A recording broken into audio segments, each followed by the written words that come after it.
abafotogarafe hano ndabakunda, bakunda kumfotora amafoto nkaza ndi muremure, nayo mafoto nkunda guha abakobwa.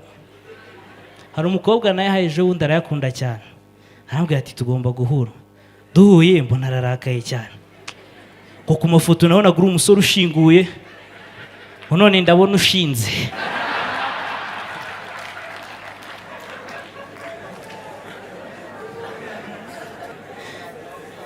Kenisol, ejo bundi twajyanye gukina agapira Kenisol, hari habaye akamace k'abahanzi, tujya mu kibuga, noneho bano batipe barebare baza babagiti bafite ukuntu biyemera, baraturanye abantu kwabo. Kenisol arambwira ati musaza, njye nawe noneho turi kumwe nawe kama, tujya kuri atake, twabakubise kontra atake, babaduhaye koroneri, ngiye kuyitera. Kenisol arambwira ngo uva ugashyire hejuru, ugashyire hejuru. Mbona kama nawe ngo mu mitwe turiyo, ngo mu mitwe turiyo.